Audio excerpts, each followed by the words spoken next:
J'étais en train de plier le linge quand mon téléphone a vibré. Un message de ma mère.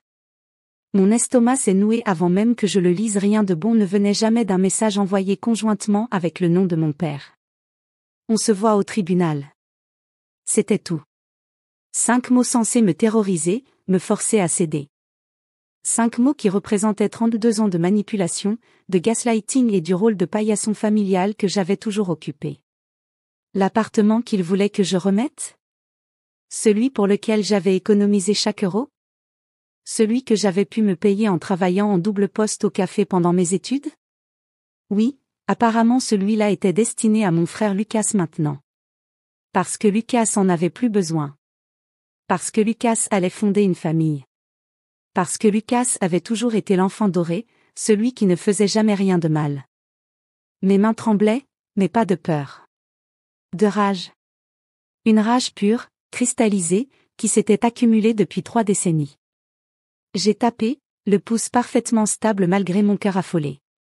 N'oubliez pas les témoins, j'en apporte 10 avec moi.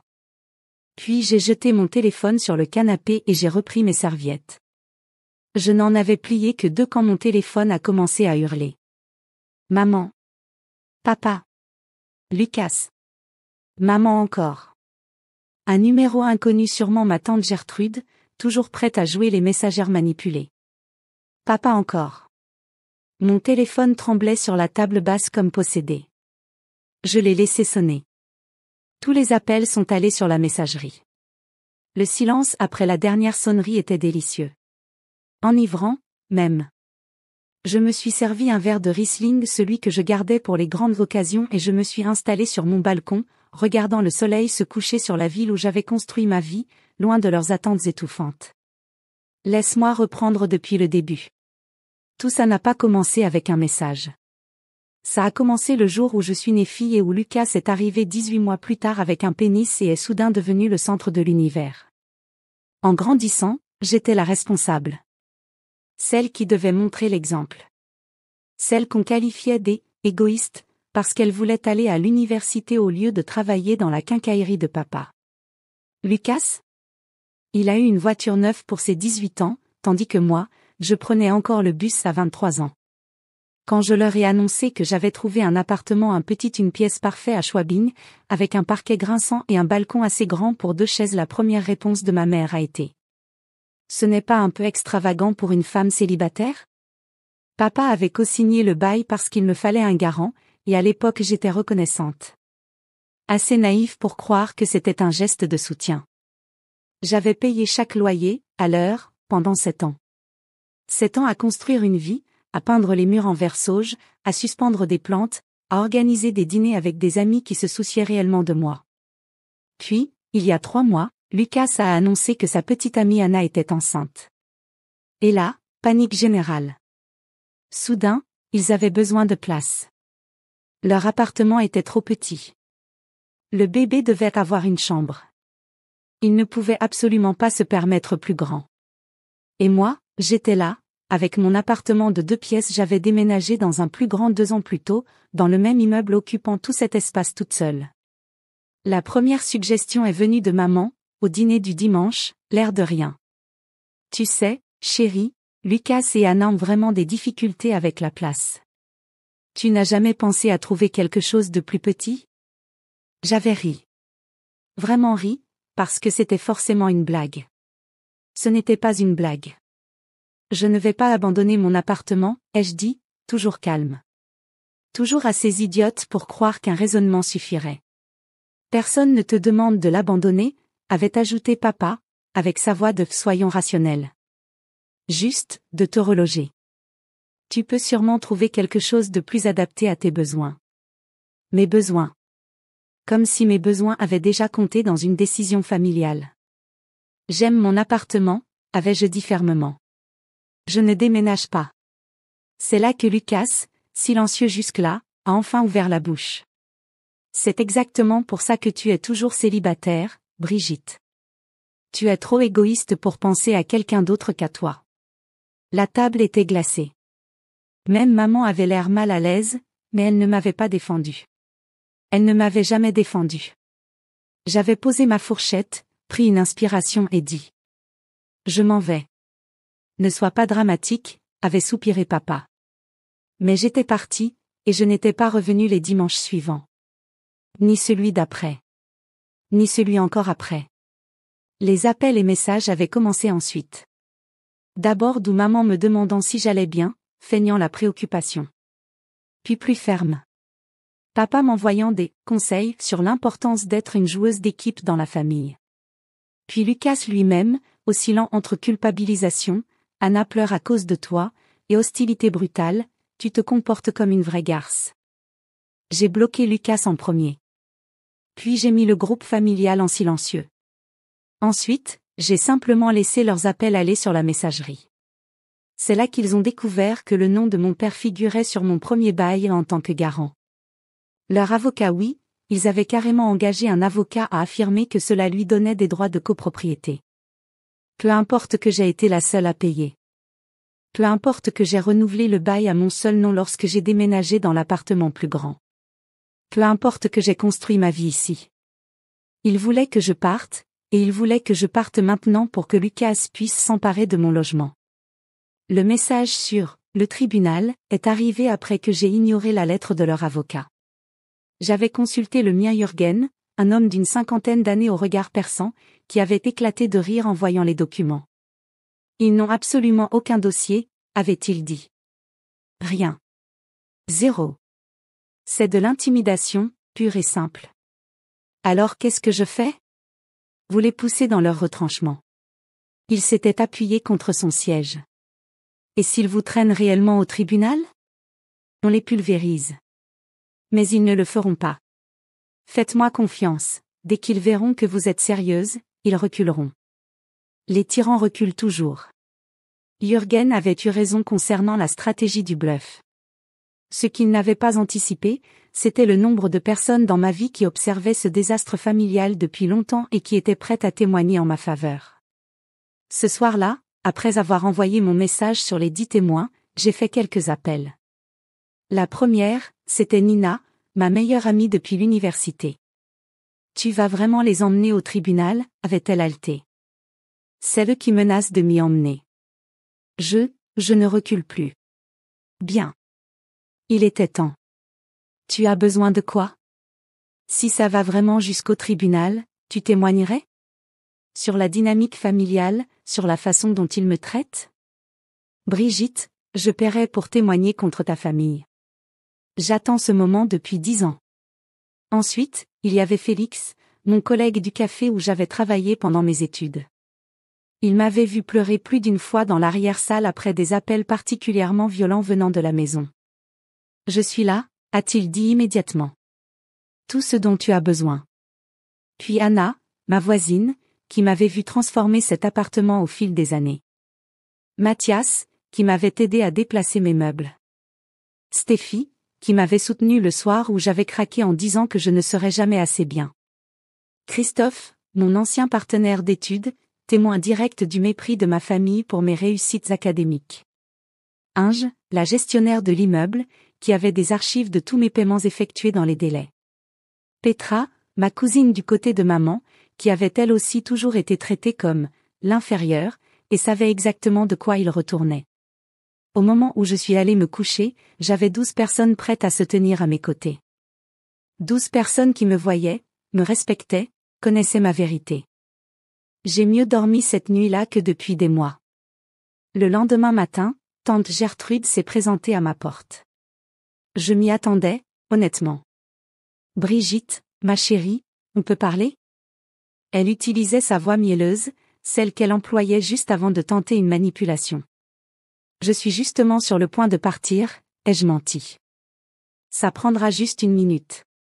Elle a poussé la porte et est entrée dans mon appartement, celui pour lequel j'avais tant travaillé et a jeté autour d'elle le même regard jugeant que maman avait toujours. C'est un très bel espace. Assez grand pour une seule personne. Il me convient parfaitement. Oui, eh bien. Elle s'est installée sur mon canapé sans y être invitée. Ta mère est dans tous ses états. Tu le sais, n'est-ce pas ? Elle ne dort presque plus. Ton père non plus. Et le pauvre Lucas. On va s'arrêter là, ai-je dit en restant debout. Je ne suis pas intéressée par un discours sur comment mes limites blessent tout le monde. Je ne suis pas responsable de gérer leurs émotions. Gertrude a cligné des yeux. Je crois que personne ne l'avait jamais interrompue en pleine manipulation. C'est exactement ce que je veux dire, a-t-elle répliqué, la voix plus sèche. Tu es devenue si froide, Brigitte. Si égoïste. Quand es-tu devenue quelqu'un qui ne se soucie plus de la famille? À peu près au moment où la famille a cessé de se soucier de moi. Je me suis avancée vers la porte et l'ai ouverte. Je pense que tu devrais partir. Tes parents peuvent te rendre la vie très difficile légalement. Qu'ils essaient. Ma voix était de l'acier, désormais. J'ai un excellent avocat et une douzaine de témoins prêts à décrire exactement quel genre de parents ils ont été. Et toi? Combien de personnes seraient prêtes à se lever au tribunal pour défendre leur comportement? Gertrude est partie furieuse, et j'ai verrouillé la porte en tremblant. Puis je me suis assise par terre et j'ai pleuré, pas de tristesse, mais de soulagement. Le soulagement, immense, d'avoir enfin tenu tête. 2 semaines ont passé. Aucune convocation du tribunal. À la place, j'ai reçu un appel d'un numéro inconnu. Contre ma meilleure volonté, j'ai répondu. Brigitte? C'est Jürgen. Leur avocat vient de m'appeler. Mon cœur s'est arrêté. Et alors? Ils abandonnent. Ils prétendent que c'était un malentendu et que les émotions ont pris le dessus. Ils se retirent complètement. Je me suis laissé tomber sur ma chaise. Comme ça. Comme ça. À mon avis, quelqu'un peut être leur avocat, peut-être quelqu'un de sensé leur a expliqué exactement à quel point ça allait mal tourner pour eux au tribunal. Une famille tentant d'évincer leur fille d'un appartement qu'elle paie seule depuis des années, uniquement pour favoriser le fils? Devant des témoins? Ils se feraient démolir. Donc c'est fini? C'est fini. Félicitations, Brigitte. Tu as gagné. Après avoir raccroché, je me suis assise dans mon appartement et j'ai ressenti quelque chose que je n'avais pas ressenti depuis des années, la liberté. La chute familiale a été, comme on pouvait s'y attendre, spectaculaire. Maman a envoyé un long email confus sur combien elle était blessée par mes menaces et à quel point j'avais changé. Papa a envoyé un message sec sur le respect de leur autorité. Lucas n'a rien envoyé, ce qui était à la fois pire et mieux. Je n'ai répondu à aucun d'eux. À la place, j'ai invité Nina, Félix, Anna, Mathias, Stéphie, Christophe, Inge et Petra à dîner. Ces personnes qui étaient prêtes à se tenir à mes côtés devant un tribunal. Ces personnes qui voyaient réellement ma valeur. Nous avons bu du vin, mangé des pâtes et ri jusqu'à en avoir mal au ventre. À un moment, Nina a levé son verre. À Brigitte, qui a enfin compris qu'elle a toujours été sa propre famille. À la famille choisie, ai-je corrigé en regardant ces magnifiques personnes qui m'avaient montré ce qu'est le vrai soutien. Nous avons trinqué, et pour la première fois de ma vie, je me suis sentie complètement chez moi. Cela fait 6 mois depuis la menace de procès. Lucas et Anna ont trouvé leur propre logement, un joli 3 pièces à Sandline qu'ils adorent vraiment. J'ai appris par des connaissances qu'ils y sont heureux. Tant mieux pour eux, sincèrement. Maman et papa envoient encore parfois des messages pour essayer de balayer toute l'histoire sous le tapis. Nous sommes toujours une famille, a écrit papa le mois dernier. Nous pouvons sûrement dépasser tout cela. Mais voici ce que j'ai appris. On ne dépasse pas quelque chose en prétendant que cela n'est jamais arrivé. On ne guérit pas une blessure en refusant d'admettre qu'elle existe. Et vous ne devez à personne l'accès à votre vie simplement parce que vous partagez le même ADN. J'ai répondu au message de papa simplement. Je suis ouverte à reconstruire notre relation, mais cela nécessitera une reconnaissance de ce qu'il s'est passé et un changement réel. D'ici là, j'ai besoin d'espace. Il n'a pas répondu. Et je ne retiens pas mon souffle. Mon appartement est rempli de lumière, ces jours-ci. J'ai repeint le salon dans une teinte terracotta chaleureuse. J'ai accroché de nouveaux rideaux. J'ai acheté cette machine à café chère que je regardais depuis des mois. J'organise des dîners, des clubs de lecture et des brunchs tranquilles le dimanche avec des gens qui veulent vraiment être ici. Parfois, Nina reste dormir après qu'on a trop bu de vin, et on parle jusqu'à 3 heures du matin comme à l'université. Parfois, Anna et moi restons sur nos balcons, le sien est juste à côté du mien et nous discutons de tout et de rien. Parfois, je suis seule, et c'est magnifique aussi. Je sors avec quelqu'un maintenant, Robert, un professeur que j'ai rencontré lors de l'anniversaire d'un ami. Il est gentil, drôle, et quand je lui ai raconté toute l'histoire avec ma famille, il m'a simplement prise dans ses bras et a dit: « Je suis fière de toi. Te défendre comme ça demande un vrai courage. » Et oui, ça en a demandé. Cela a demandé toute la force que j'avais construite toute ma vie, chaque moment de doute surmonté, chaque fois où je me suis choisie alors que les autres voulaient que je les choisisse. Mais le courage a quelque chose de particulier, il se construit sur lui-même. Chaque fois que vous vous choisissez, la suivante devient un peu plus facile. Chaque limite posée renforce un peu plus votre colonne vertébrale. Chaque « non » à ce qui vous diminue est un « oui » à ce qui vous fait grandir. Mes parents voulaient que je me rétrécisse. Que je sois plus petite. Que je prenne moins de place pour que d'autres en aient plus. Au lieu de ça, je me suis étendue. J'ai grandi. J'ai pris exactement la place dont j'avais besoin, dans un appartement que j'ai gagné, entouré de personnes qui célèbrent cette croissance au lieu de la jalouser. Aurais-je choisi ce chemin s'ils avaient respecté mes limites depuis le début? Probablement pas. J'aurais peut-être continué toute ma vie à essayer de mériter un amour conditionnel, toujours hors de portée. Mais ils m'ont forcé la main avec cette menace de procès, et ce faisant, ils m'ont accidentellement libéré. Parfois, la meilleure chose que quelqu'un puisse faire pour vous, c'est de vous montrer exactement qui il est. Mes parents m'ont montré qu'ils valorisaient le confort de mon frère plus que mon existence entière. Ils m'ont montré que des années à être la « bonne fille » ne valaient rien face au désir de leur enfant doré. Et moi, je me suis montré que je valais la peine qu'on se batte pour moi. La semaine dernière, j'ai reçu un message d'un numéro inconnu. C'était Anna, la petite amie de Lucas. Salut Brigitte. Je sais que les choses sont compliquées entre toi et la famille. Je voulais juste te dire, je suis désolée pour la façon dont tout s'est passé. Ce n'était pas juste. Si tu veux prendre un café un jour, sans pression, j'aimerais apprendre à te connaître en dehors de tout ce drama. Le bébé arrive dans un mois. On l'appelle Elena. Je pensais que tu devrais le savoir. J'ai regardé ce message pendant longtemps. Une partie de moi voulait l'ignorer, fermer cette porte pour de bon. Mais une autre partie, celle qui apprend à être généreuse tout en gardant ses limites, voulait laisser une petite ouverture. J'ai répondu. Merci pour ton message. J'apprécie tes excuses.